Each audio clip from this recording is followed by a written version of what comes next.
Hey there, Michael Viewmaster Morlan here, and welcome to Galactic Inquiry. Coming up, Tony Hunter and Lennon Rich with Guard Frequency join us to debate the issues, Fitzsmithy's first fan fiction, and our very own Galactic Gossiper dishes the dirt on Star Citizens. Community art, videos, and maps coming up right after this.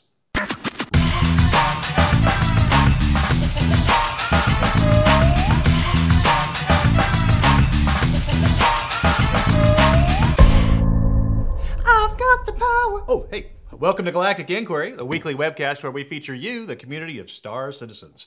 Hey, a big shout out to our newest Patreons, Rainer Walker, Daniel Todd, David Thompson, GoTo, Dustin Haar, and Joshua Crisp.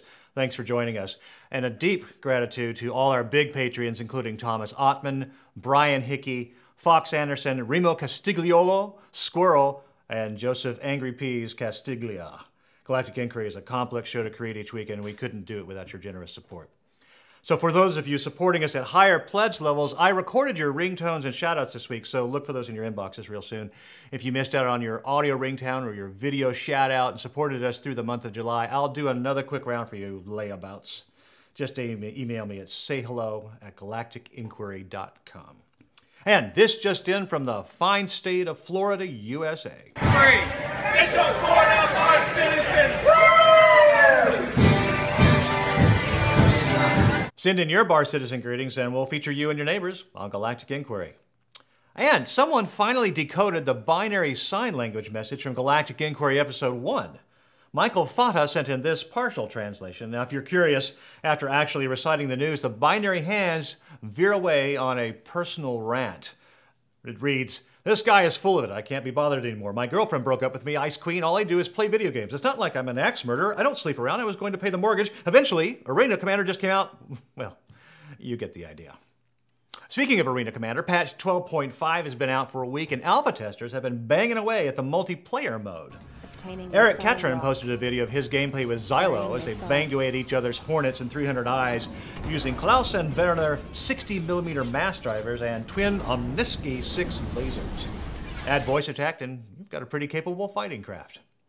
Later in the show, the right opinionated blokes of Guard Frequency join us to share their opinions. But right now, you thought I was going to say word of the week, didn't you? But no. Now, Galactic Inquiry's very own Galactic Gossiper dishes the dirt on Star Citizen. Hello, and welcome to the Galactic Gossiper, where all the news is good news, unless it's about you. First up, I have art that proves Logante hides inside that spacesuit because he's way too good looking for the likes of the rest of you.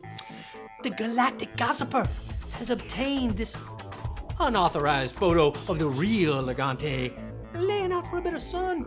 And it has come to our attention that a certain Rob Irving had his hair cut. He told you it was for locks of love. But we have an exclusive snappy snap that tells another story. This real doll has been seen vacuuming Rob's rug. Coincidence? You decide. And Kin Shadow led us all to believe that these cute kids playing Legos were his. But we have exclusive high-res Zoom pics of the real father with his wife. Finally, for all of you missing on the wingman, he was first seen dancing on his roof after being named the new host of the Colbert Report. But rumor has it that Colbert canceled the show in a jealous rage. And the wingman was last seen playing Candy Crush Saga on a borrowed phone on the drag. Well, this has been the Galactic Gossiper, and I'm signing out. But remember, just keep it between us.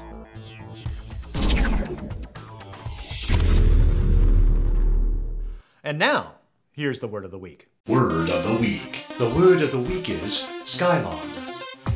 Here at Galactic Inquiry, our staff of dedicated writer toils endlessly 1 hour a week to bring you the cutting-edge vocabulary you need to launch you and your loved ones successfully into space.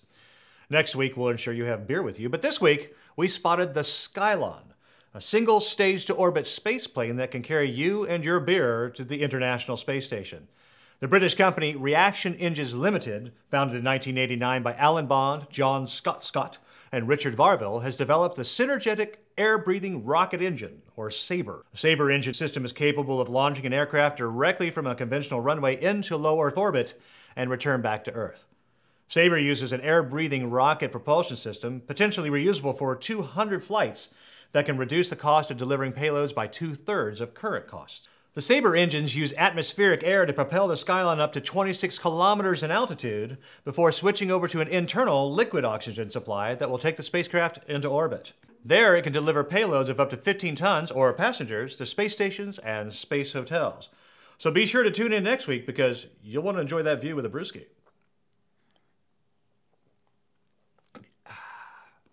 And now here's the news.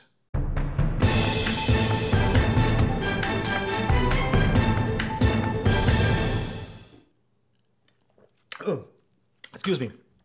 From the world of real aerospace news, on Wednesday of this week, after 10 years, 5 months, and 4 days chasing its target, the European Space Agency's Rosetta space probe has become the first spacecraft to rendezvous with a comet.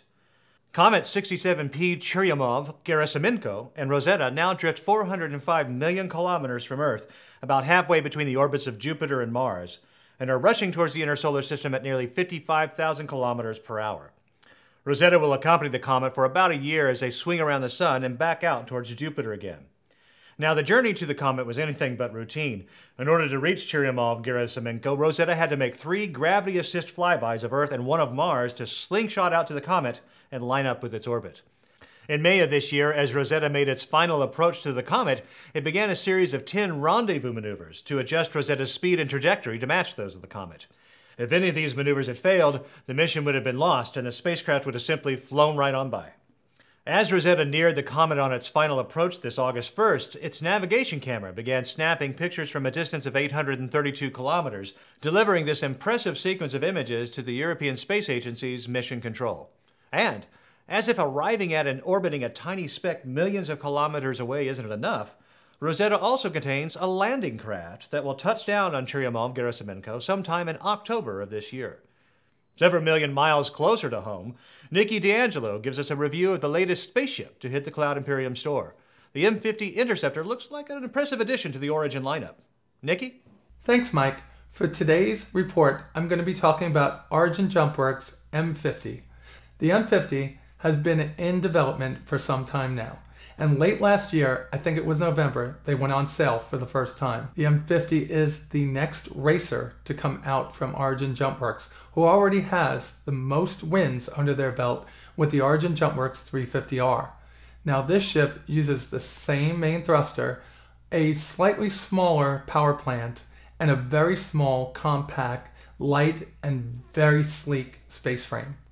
The ship is due to get its certification very soon, and it looks like it's just ready to leap off the tarmac into space to take on anybody. Nikki, is the M50 ready for flight? No, Mike, it's not ready for flight right now. In fact, the UEE Space Agency is currently trying to gather information about how many G-forces this takes off the line. With its huge engines and giant power plant, the unit actually is able to pull many more Gs than the human body can take. Now, the inertia dampeners and G-locks are preventing damage to the human body. What the UEE Space Agency is worried about is what if these are disabled during an acceleration off the line? Will it actually be a redundant system or not? Origin JumpWorks assures me that the spacecraft is safe and that system is redundant, and they expect it to be released for flight very soon. Thanks, Nikki. And that's your aerospace news. You know, at Galactic Inquiry, we're always looking for your creations. And here's what we found on the webs this week. First up, if you'd like to discover the star citizens lurking in your neck of the woods, Bluntoze has built a clever star citizen backers map. You can pin your location on the map and search for other citizens and jump straight to their RSI dossier. Add your own pin to the map at bluntworks.eu. Next, every citizen likes a good space image, and Kaekru has been building some photo montages of our favorite spaceships in space. Check out the Aurora, Cutlass, and Hornet ghost images, and be sure to add them to your desktop background rotation. Kaekru has also posted an animation showing how he built one of the montages. I look forward to watching this thread for more ships. In space. Finally, if the latest issue of Jump Point isn't quite enough to slake your thirst for Star Citizen lore and technology, check out Sunflare e-magazine by some of the dedicated members of the Systems United Navy. While they might not have the resources of Jump Point author David Lademan, you can see the Sunflare team is enjoying the creating an alternate magazine for the community. In particular, check out the fan fiction One in the Chamber. A big thanks to Bluntoze, Kaekru, and the Sunflare editorial team. You're on this week's Fan Frequency.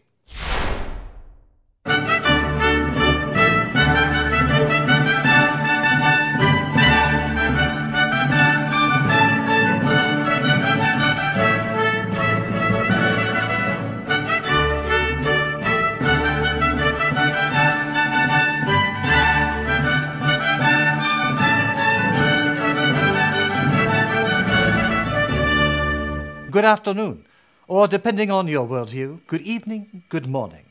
Today, for the first time, we read an excerpt from a spot of fan fiction, The Color of Infinity by Critter, Episode 1. The colors had long since faded away, along with the fractal patterns he spent so much time studying, divining significance from. No sights, no sounds, no smells, no sense of touch or taste. Even his thoughts were dull and sluggish.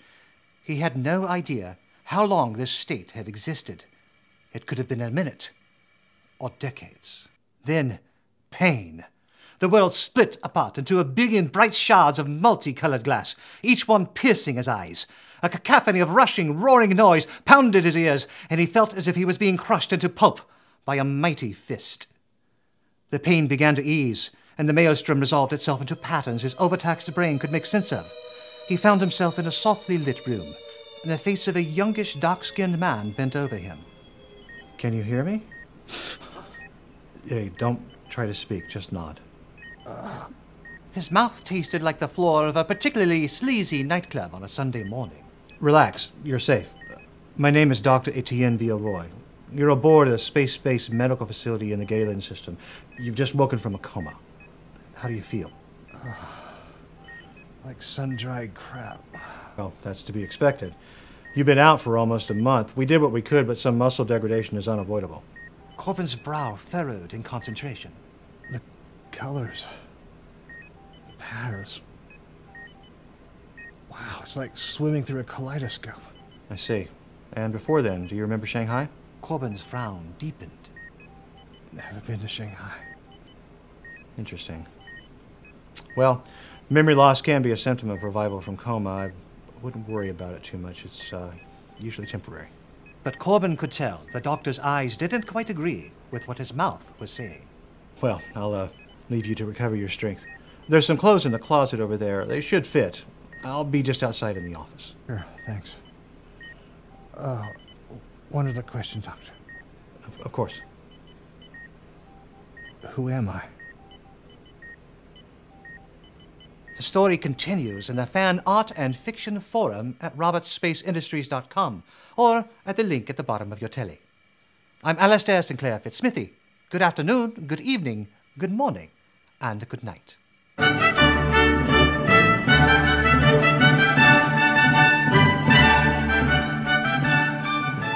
Earlier this week, Tony Hunter and Lennon Ritz joined me for a chat about some of the hot-button topics on the RSI forums. Hey, I've got Tony Hunter and Lennon Rich with the Guard Frequency with me today. Hey, guys, how you doing? Hey, how you doing? So, hey, we're here to talk about some of the hot-button topics going on. First off, the M50 came out just recently, and a lot of opinions about that flying back and forth. Let me give you a couple of comments from people. Mowgli says, change the rear landing gear, put something smaller. And he says that the landing gear really looks like it's sized for something that's designed to land hard on a carrier. Doesn't seem like something designed for a light racing ship in space. Well, if you're going to hit the finish line, you might be hitting it kind of hard. So I think you need the full power of those resting hook sized landing gear. You know, if you're going to cross the finish line, you might have to come down hard. Lennon, got an opinion on that? Yeah, no, absolutely. It's a ship designed for speed, and the one thing that you're going to want with all the speed is you're going to have to be able to stop pretty damn quickly. So if you are going to be coming in hard, like Tony said, then you are going to need that extra size on the back there in order to slow it down. If you are going to be hitting the end hard, then yeah. And those are some big engines on that sucker too. So, yes, isn't the finish line just a point in space rather than some hard asteroid position or something? What race are you running? I don't know. Maybe my race says you got to come to a stop. That's true. Now, some months ago, there was an illustration showing the M50 flying through a bunch of hoops in an orbit, and there's been some fiction about that sort of thing. So, any particular opinion about how you might modify the ship with? I know it's got wings, it's got airfoil, so I guess it's designed for Atmo as well. Any other opinions about maybe some how that ship is best designed? It looks like it's at home in space or in the atmosphere. So I think you could have both. You could have a race, start, take off, fly up to the atmosphere, fly through your hoops in space, then come down and land on a point. I mean, I think that would be a good race. But of course, the game doesn't support atmospheric transitions just yet, so we're gonna have to wait for that. Yeah, that's a little ways away. But it is very stereotypical of most of the human-designed ships in that they look like aircraft that have just evolved to the point of being able to fly in space. So the sleek design doesn't necessarily mean that they're going to be very good in the atmosphere. But I agree with you on the M50 particularly. It's got a very, very sleek, very pointed front on it. It looks like the sort of ship that you could do a round-the-planet type race in, as well as a round-the-planet type race in space as well. All right, so, well, the M50s, as it first came out, it's got a nice paint job, red and white, very bright. If you had your own choice, how would you get your M50 painted? I would go with the black straight away. I know that they've got the black model out there, but that just looks so sleek and stealthy, and I think that just adds to the feeling of speed. It's like go faster stripes. Doesn't actually do anything naturally, but just the look of it being a lot more sleek, and it's just, yeah, the black one is gorgeous, and anybody who says differently is just wrong. I cannot possibly disagree. I mean, I'm sure in a racing capacity, you'd want to have bright variations in color so you can tell who your special, your favorite racer is and stuff like that. But for me, just tooling around the verse, that black is nice. I mean, yeah. And, of course, for me, I'd like to have some sponsor logos on mine. Just so. Oh, sure. Exactly what I was going to say. Yeah, if you're going to be racing, then, yeah, you want sponsorship right on the side. So, Vanta Black with sponsor logos. That's what we would choose for our... Sure, we can do that, yeah. So, M50, you pleased with that? You feel like it's a good ship to put out right now and to add to your hangar? Give me a go or no-go. Put that in your hangar. That's a go. That's a gone. It's already in mine. I've had mine in there since when it was on sale the first time, so I'm just happy to see it in the hangar finally. So the answer is go. Get that M50 in your hangar. Moving on, let's look at patch 12.5. Came out last week. Everybody's kind of pleased with it in general. Been some interesting responses to that. Slugs Not says, Jesus, the entire game has been rebuilt.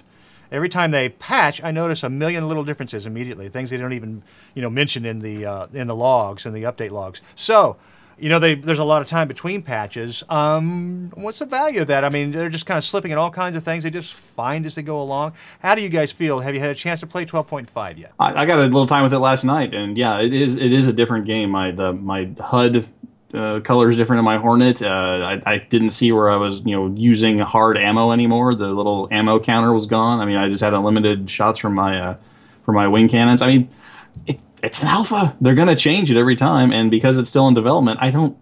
If it's a finished game, yes, I'd like to have a detailed list of all the stuff they're changing because that's the product. Presumably it's in some sort of finished state, but. It's an alpha, man. They're just gonna roll with the changes and fix stuff that's broken and just try to get it done. Lennon, what do you think? Yeah, which is this is one of the really important reasons behind the crowdfunding. We've paid to be in the alpha model, so if they didn't change the game pretty much with every patch, I'd almost be feeling a little bit disappointed that I only got the end product and not seen all the stages of development as it's gone on.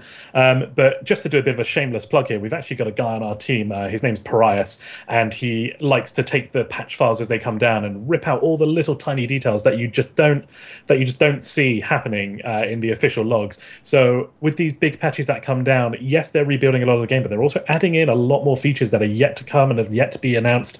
So things like you were saying about the racing, when they were going through the rings. He's managed to extract and show those in a full YouTube video and their size and scale against the Hornet and stuff like that. So I'm fine with waiting for bigger patches to come out if it means that they're going to do a more polished job of things like the actual bugs, like the multiplayer lag that they just recently managed to squash, which means that, yes, I can die legitimately for once instead of rubber banding.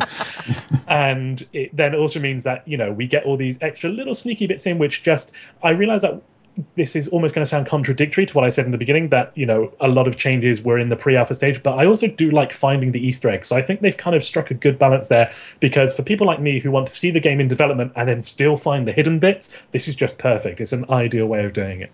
There's been a little bit of consternation that there still is no means of changing your key bindings from Penderin, and yet you still can't remap the controls. And from Skuna Matrix, sorry, but the ability to do custom keybinds in game is one of those core game working things in my book. How do you feel about that, Lennon? Well, it's still an alpha. You know, we're not expected to have every single bit of the game finished. And at the moment, what they're trying to do is ensure that the underlying netcode and physics code works. Rebinding your keys is like a 5-second job to just map A to B. But that's also why it keeps getting pushed back, because it's such a really tiny thing that it's not really actually going to make much difference to the way the game handles the engines, the physics, the thrusters.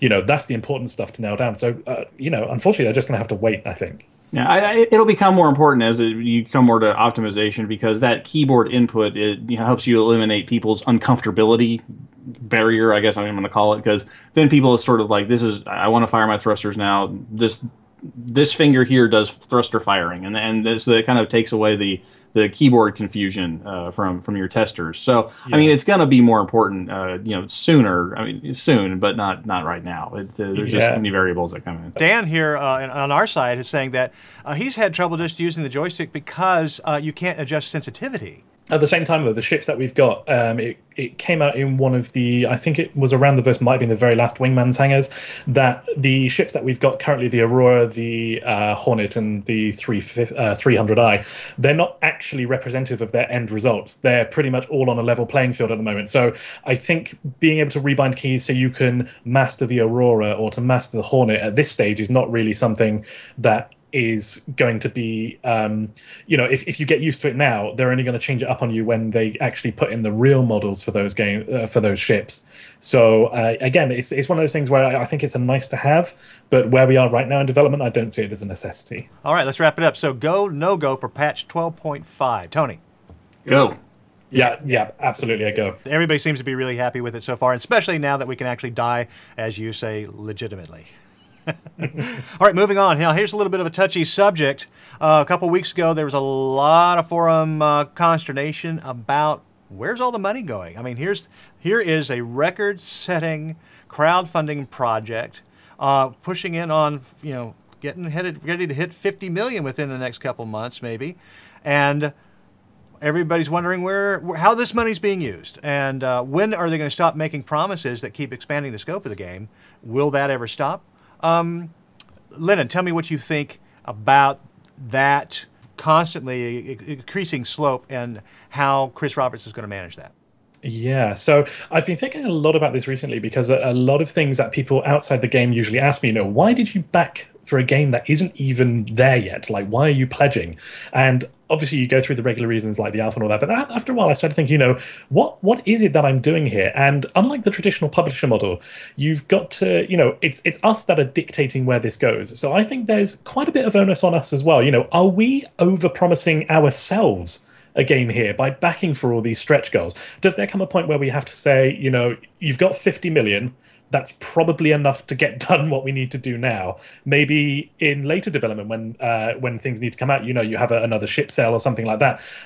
So I don't know. I guess it's one of these really difficult things where until you're actually in this position, it's hard to say what you would do. And as we know, Chris and his team are being pioneers in this real model of AAA crowdfunded gaming. So I think it's one of those questions that you really cannot give a definitive answer to.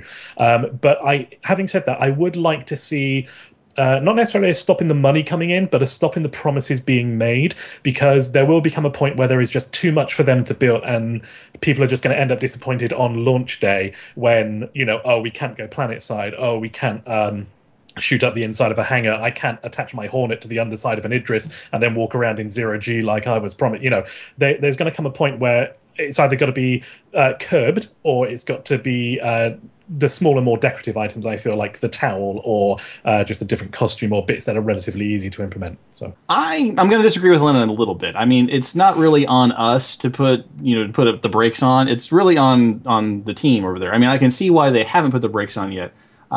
Just ballpark numbers, a developer is about a $100,000 per year commitment, salary and benefits and vacation time and all that kind of stuff. So if they're employing 300 people, that's I say you got to add zeros in there, so that's $3 million. That's $30 million right there. 300 people times $100,000 for a year. I mean, that's 60% of the money right there. And they've made commitments to these people. They've made commitments to those studios. So I mean, I don't think that they're overspending. That's for sure. But on the overpromising part, I mean, it might be smarter for them to stop the general crowdfunding and just maybe open up smaller subsequent crowdfundings when they need something. Like, this is for this thing. Let's put up a Kickstarter or put it back on the crowdfunding track for $1 million.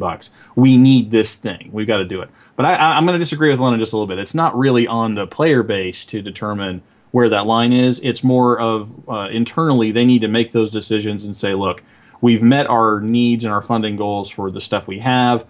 We're going to need some things in the future, so let's turn off this campaign and maybe go to some smaller campaigns as the need arises. So Tony, what I hear you saying is that we're getting to a point of diminishing returns with the crowdfunding model. Is there a point where Chris needs to say, hey, enough, this is the game we're going to put out, first?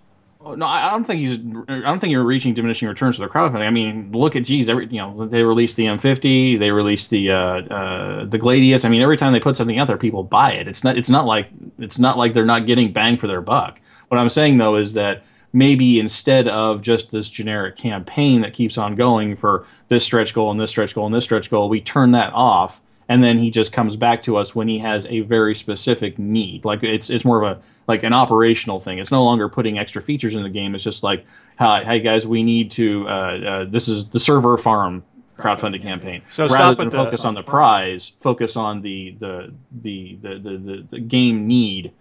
This is the crowdfunding thing for that. And we're going to give you a prize, but the focus is on the need rather than the prize. So what you're saying is to stop with the stretch goal promises, because they seem to keep getting further and further away. Lennon? I somewhat agree with Tony, but sort of, again, somewhat disagree in that I think even if you were to go and funnel towards a specific need, like the server farm, that's... all of that should have been taken care of with the aim of, releasing the finished game at a particular point. The original Kickstarter was for however many million it was. And with that, Chris had effectively said, I can deliver you this game for X. And now we're like 10 times X.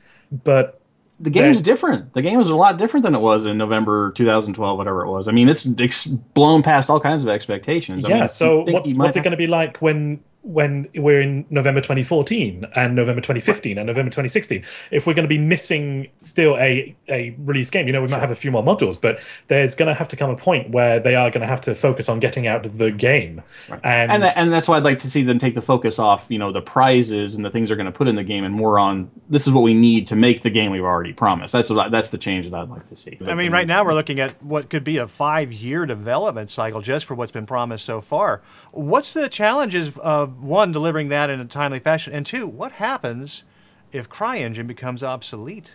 Well, yeah, I mean, I hope they would have planned for that from day one, but then, as Tony said quite rightly, it is a different game now compared to what it was when it was promised. But that's why I think we need to stop seeing the evolution of it and just start seeing the actual product being made. It's not uncommon, though, for developers to update the game engine to the latest model post-release, and that's fine. But I think they need to concentrate on actually getting something out, not necessarily right now, but right soon. Soon TM. Soon TM.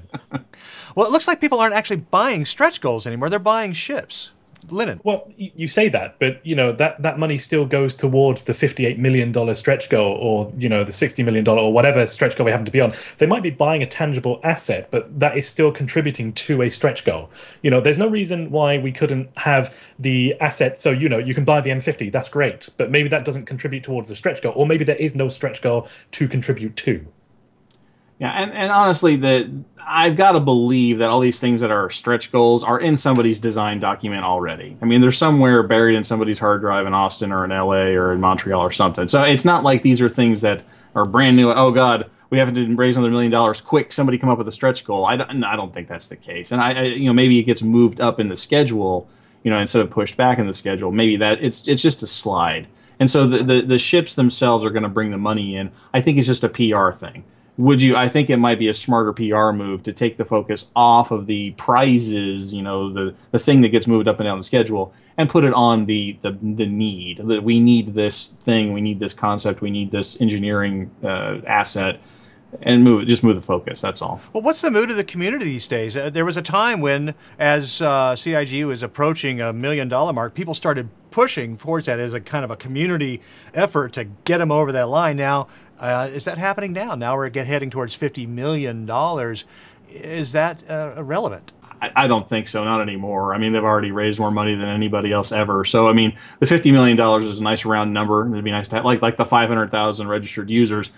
Once you hit 100,000, 200,000, 300,000, I think you're a thing. You don't need that number necessarily, but it's nice to have.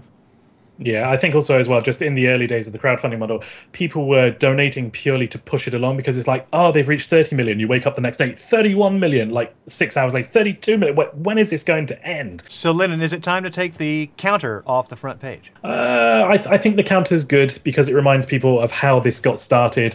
It reminds us that it is very much still in development. We are still raising money towards getting a finished product. But I think the emphasis needs to be taken off of we're going to offer you more stuff. I think they need to stop offering stuff. Still taking the money. Who's going to turn that down? If people want to give me money, I'm open for that. I'll give you my address later. But they should take the focus off actually putting things and over-promising what they're able to do and just concentrate on actually getting it done. I like the thing there because we have a segment on our show every week. I really hate that to change the show. So I'm going to go I'm going to say, no, you need to keep it. That's all I'm going to say. So, Tony, give me a go, no-go. Should we abandon the crowdfunding model? I'm going to give it a qualified go. Qualified go. They need to keep doing the crowdfunding, but they need to take the focus off the prizes, put it on the projects, put it on the things that they need to get the game set up. Lennon. Yeah, I'm going to give a no-go there. I think they need to stop the crowdfunding and to concentrate on actually getting things done. Well, that's great. Thanks to both of you guys for joining us and talking about some of the topics that are out there in the forums right now. This is Tony Hunter and Lennon Rich from Guard Frequency joining us in our first kind of debate about what's happening in the world of Cloud Imperium and Star Citizen. Thanks, guys. Thank you. Hey, you're welcome. So, what do you think of our go, no-go format? Want to see more? Give us your thoughts in the RSI forum thread linked in the YouTube description box below. Become a Patreon backer today, or the puppet gets it. Or, if you prefer, support the show with a one-off payment by emailing pledge@galacticinquiry.com. Subscribe to our YouTube channel. You'll get a ping each time we publish a new video. Keep in touch through your favorite social portal. Links to Galactic Inquiry sites may be found on our websites and in the YouTube description block below. This show belongs to you, the Star Citizen community, so be sure to give us your feedback on our Galactic Inquiry subreddit. And of course, the centerpiece of our show is fan creations. If you have something cool to share, send it to us. And if it doesn't suck, we'll show it to you. And remember, we're listening.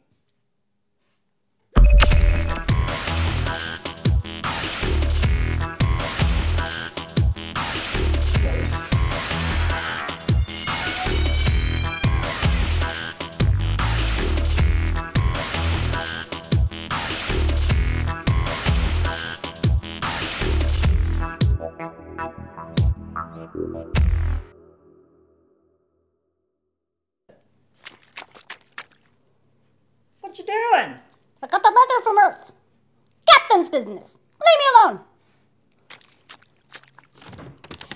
Dear Captain Airgap. Wait a minute. I know you're busy in your full-scale war to defeat the Viewmaster and all, but I want to put in a good word for one of your employees. He works really hard and he's obviously a nice guy. I know you're always out in space and don't get a chance to come around here very often, so could you give Single Stock my picture? He can hang it in his bunk, and hopefully he will know that there's a girl down here who thinks he's cute. lying! There's no swimming in Space Wars!